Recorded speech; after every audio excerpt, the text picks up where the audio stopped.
character Amamiya Hiroto. After dying, their souls went to the afterlife, but some of them still couldn't stop panicking. The students Shimada and Minami tried to tell everyone they should accept what had already happened and remain calm. Amamiya was not happy after seeing Naru's Narumi, who had also died even if he tried to save her, sacrificing his own life for her in the process. Everyone was sitting confused and in despair. Then they all heard a godly sound coming from above. It was the sound of God, Rodcourt. He told everyone that they were the chosen ones. Students were relieved to finally get some guidance from an angel. Then Rodcourt announced that everyone here would be granted a new special power, a new life and a new luck of their own.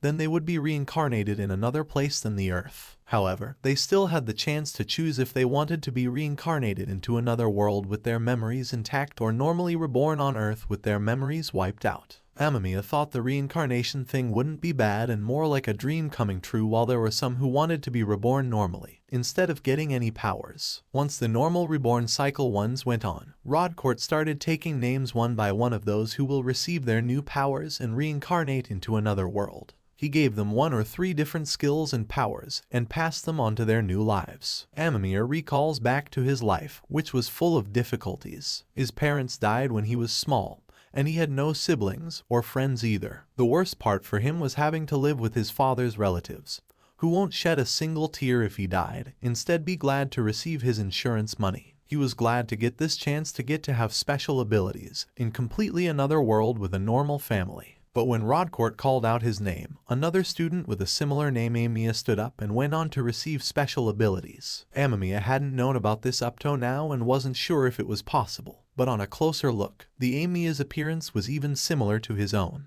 The god gave him 8 powers, which was far more than anyone else. All students called it God's favor. After all of the students' reincarnations were done, God took a sigh of relief. Then when he turned back, he noticed one student was still left, which was Amamiya. After Rodcourt confirmed his name, he admitted that he made a big mistake and gave all of the powers and fortune to Amamiya, which were supposed to be for Amamiya. Rodcourt claimed that it was impossible now to take back Amamiya's powers or to give him new ones. Amamiya asked in confusion what this meant for him, to which Rodcourt answered that now Amamiya won't be able to receive anything or have any kind of blessings for himself, and he would have to live the worst possible way among all the other students. Amamiya saw no use in getting reincarnated now, and he asked Rodcourt to let him reborn normally on Earth. Rodcourt told him that it wasn't possible now since the choosing time finished long ago. He was shocked hearing how miserable his life was even after dying. He asked why he was the only one who got nothing. Rodcourt told him that he would make Amamiya's soul different as compensation and become a huge empty core, filled with an enormous magic power. However, he wouldn't be compatible with any kind of magic in the world he will be reincarnated. As the reincarnation started, Amamiya expressed his disappointment at having huge capacity,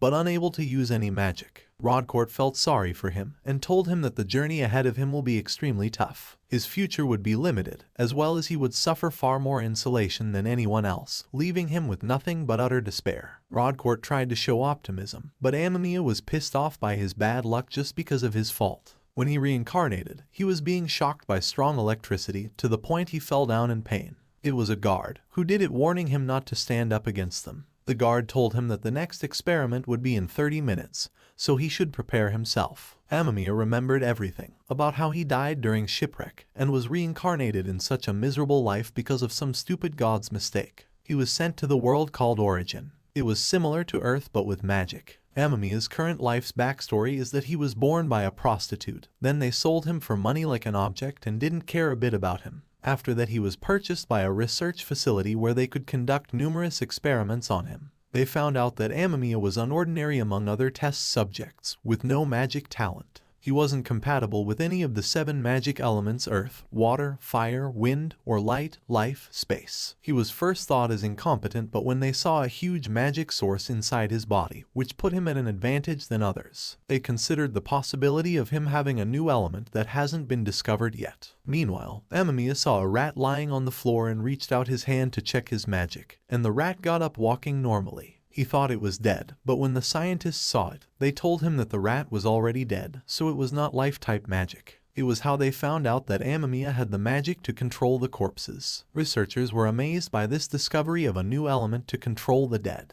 They announced that Amamiya was the first death mage in the whole world. After some time, they called out to Amamiya from his confined space to have some talk. They told him that it depended on his determination if he wanted to be used as a test machine, given that he would be provided some freedom. He was interested in what freedom he could get and go outside, to which the scientist told him that they had high hopes for death magic, so he would get some freedom if he showed some results. After that, he kept on training his magic and learning to develop new kinds of magic. He believed everything the scientist told him to and put all his efforts into training. But the scientists were aware that he might become scarier by the time he would be able to control his magic more. Both of his heart and brains were installed with bombs in case of any rebellious thoughts, and he also had small tracking GPS inside his body with an artificial right eye with a camera. He was under all sorts of restrictions and supervision, but they still considered him a possible risk. They came up with a terrifying solution later on, and he was called to a room on a note that they'll be examining him.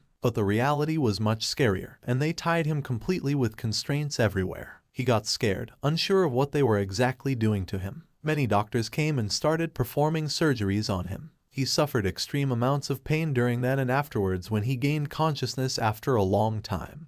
He couldn't speak or do anything. He could feel his body but not perform anything. It was because the operation performed on him was to disrupt his ability to control his body and magic, making it impossible for him to even move his fingers by himself. He was like a living dead now. They had complete control over his body, and they could continue their experiments without any worries now. Amamiya had now become just a puppet for them. He was deeply hurt and felt despair that he couldn't do anything now except waiting for his life to end the miserable way it started. He couldn't take it anymore and started crying out for help inside, but everything was useless at this point.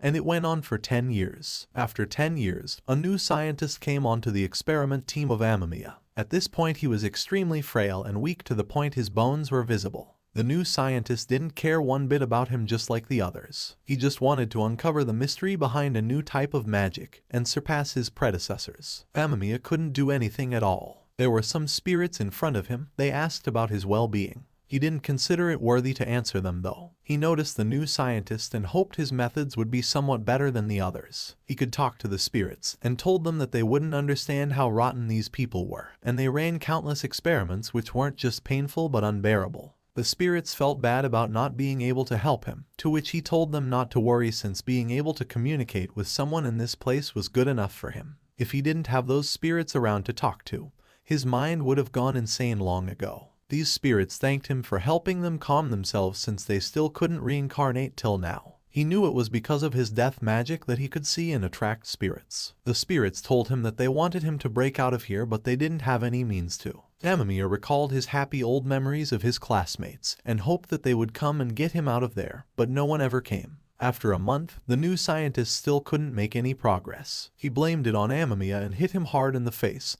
and went insanely mad at him. The spirits asked if he was okay, but he was hurting in the face like hell. The scientist thought of going all out and increased the test to the max limit. Amamiya underwent extreme pain, and the spirits tried to stop the machine to save him, but they couldn't even touch anything. The spirits said sorry to him, and he was done. He started releasing an insane amount of magic, and it kept on increasing to the point that it was 10 times more powerful than the current most powerful mage in the world. After continuous release of magic, it suddenly dropped to 0. Amamiya stopped responding, and he eventually died. The scientist noticed he died and got terrified of losing his research subject holding his head. Then more magic started coming out from Amamiya's body. It was exciting at first for the scientist, but then Amamiya reached out his hands and strangled the scientist to death. His eyes turned dark, and he finally got back full control of his body. He stabbed through the scientist's body with his bare hands. Then he went on further to the other room. Other scientists couldn't believe it and never expected this to happen.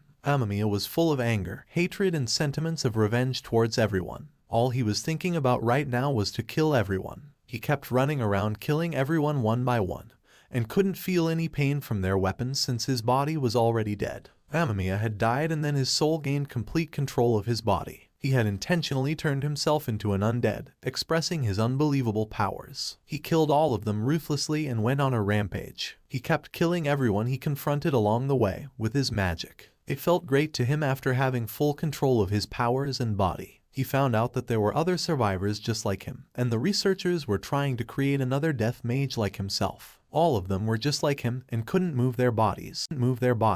Amamiya used his magic and freed everyone to be able to control their bodies. He guided them to the outside and warned them there could be more enemies ahead. When he reached the exit, he saw all of his classmates stationed outside. He was happy thinking they'd finally come to save him even if they were late. But to his shock, everyone geared up and attacked Amamiya mercilessly without any delay. He couldn't understand why they would attack him. All of them were sent here, being informed that an incredibly powerful undead had broken out. They came to kill the undead, which went on a rampage. They managed to kill Amamiya just because he let his guard down around them. Narus came in and said how disgusting the death magic was, as it single-handedly wiped out entire staff members in the lab. Then another figure came, who was Amiya Hiroto, the one who got all the powers which were supposed to be for Amamiya Hiroto. Narus and Amiya together destroyed the body of Amamiya. He couldn't help but get raged on the other Amiya and all the students for that. He wanted to kill all of them, and would never forgive them even if he would be reincarnated. After he passed, he met the god Rodcourt again. He expected him to not last long. Amamiya was angry and tried to punch the god but couldn't even touch him. He took out all his anger on the god for sending him to a life like that in the first place, and putting him into an even more terrible nightmare than his previous life. The god admitted that he did a horrible thing to him, and for that he can let him live happily in the next life. The next life would be in a place called Lambda. He would be reincarnated there earlier than everybody else, but he wanted to kill all of them. He desperately asked God to grant him special abilities now since he couldn't mistake someone else for him right now. The god declined to give him any power and started his reincarnation just like that, saying that he couldn't allow Amamiya to murder other classmates. God told him that Lambda was a place behind in development compared to others, and wanted Amamiya to contribute towards improving it with his own hands. God instructed him to see it as a training period. Amamiya just went through hell and was now being sent to the next world. The god expressed his gratitude towards Amamiya for developing a new kind of magic, hoping he could forgive him for not giving him proper compensation. Amamiya's anger only grew on God's words, and he said he would never forgive him. But the god gave him a curse which could never be broken, hoping for Amamiya to give up on his revengeful thoughts and choose the best way to end his next life, promising that all of his pain would be ridden of in his next fourth life and return him to his normal reincarnation cycle to Earth. As Amamiya went on to be reincarnated third time, he woke up hearing a woman's voice calling him Vandalyu. He was born as a baby in this lifetime. He tried to understand things around him. He assessed that this place was called Lambda, and the woman in front of him was his mother in this life. He liked being called Vandalyu, which was better than being recognized through a code name like his previous life. He noticed his skin color was different from his mother's. It was because he inherited the color of his skin from his father. In this world, there were many races, among which his mother, Darsha, was a dark elf, and he wondered what his father's race would be. She pampered Vandalyu with a lot of love, and he liked it. She gave him compliments when she saw he could sit on his own. She would always say he was a lot like his father, which made him more curious to know about him. Since he didn't have anyone in his previous life, he never received any compliments, and getting them from his mother Darsha made him feel good. He tried to crawl, to be complimented more, but failed since his baby muscles were yet to grow that much. She started to wonder what his status would look like since he was smart. He heard her and tried to check it. Suddenly the status window popped out in front of his face and he checked his current stats. He got to know that his father was a vampire, and his race was called Dhampir, a half-blooded branch of the vampire race. After knowing these things, he understood why the place around him looked like a cave, and there haven't been any visitors ever since he was born. He was everyone's target since he bore the blood of a vampire, and his mother did her best trying to protect him from everyone. He guessed since he never saw his father, then he might not be alive anymore. He was surprised when he saw his magic, which was 1 billion points. He tried to use his death magic but couldn't because he was still just a child. Then he noticed the other thing, which was the curse placed upon him, making him unable to use experience points from his previous life, nor could he earn experience in this life either. He didn't give up and planned to learn more types of magic this time. Then he felt hungry and Darsha breastfed him, which felt very awkward to him since inside, his mind was of an adult. Later on, when his fangs started to grow, she took out a rabbit which she found when hunting out earlier. She held the rabbit's legs and chopped off its head. She collected the blood in a plate and served it to Vandalyu. He didn't like the smell of blood at first, and thought it was weird to give a small infant animal blood to drink. She started looking at him with concerned eyes, then he felt obligated to drink it. Then he actually found the blood to be unexpectedly delicious even though he still wasn't used to the stench of it. She told him that he could use blood as food since he was a vampire, but it wasn't necessary to drink it daily. He could notice that her mother would have lived a better life if she had gotten rid of him, but he couldn't feel any thought of that kind in her mind. Not even once. When she was trying to take care of the insects, Vandalyu used his magic to deal with it, gaining an ability called microorganism elimination. She called him a genius for being able to use magic like that at such a young age and praised him, making him feel good for making her proud of him. But he still had the revengeful thoughts for others. Then he felt that God's decision to send him here to develop Lambda was reasonable compared to taking revenge. He knew that even if he found a way to resist the curse, God would send others here to get him killed again, and fighting them was inevitable. Darsha tried to tickle him to make him laugh, but he couldn't cry or laugh as it was a part of the curse. But he felt relaxed upon hearing how much she loved her child. Next day, she took him to the gate and checked if he was resistant to the sunlight or not. She was glad he didn't have a vampire's weakness, however he would still be everyone's target in the outside world. Then she took him outside to get him some fresh air. He remembered how he was always confined in a closed space in previous life, but now when he saw the outside world, the sunlight, trees, birds, sky and weather felt so good to him that he started crying.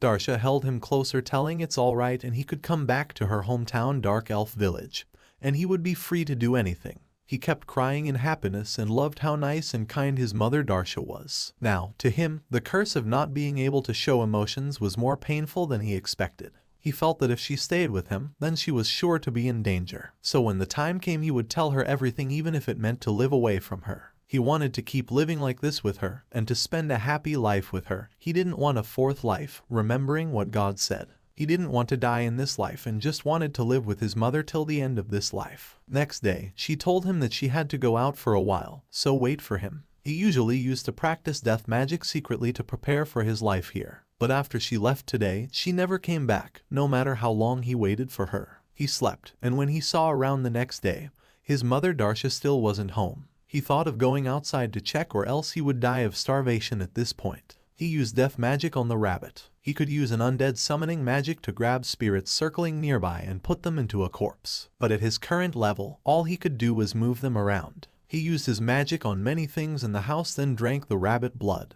and prepared to head outside. He came out in a baby swing box, carried by some skeleton soldiers. He formed a small army of his own to head out, and used insects to gain information about his surroundings, and with its help, he managed to reach the town. He saw the guards stationed at the gates, and if he led the monsters there, then he would be in trouble. He went forward with the skeleton monkey and told others to stay out until he signals them. He went around the wall and used death magic on one of the bricks to make a small hole in the wall for him. He got inside the town that way, and spread out his insects to gather all the information they could find about his mother. He soon confronted a human soul and asked if he had seen a dark elf with blonde and long hair. The soul told him she was in the town square, and he hurriedly rushed towards it. There, he found his mother, but in the form of a soul. He was shocked to see his mother passed away, and couldn't believe how it happened. Darsha could hear Vandalyu's voice since he could talk to the dead spirits. He was extremely sad and asked her what happened to her. She told him that she was trying to hide him in the elf village, but the church found out about her, and they surrounded her as soon as she came in here. He understood that they afterwards surely killed her when he could see the wounds and injuries on her body. She asked him to leave right away, since the color of his eyes would give away his identity as Dhampir. He didn't want to run away and used his death magic mesmerizing to make her answer who were the ones who killed her. She started telling him about how she got ambushed by the Baronet Bastero's men, together with some priests, and some adventurers hired to hunt her.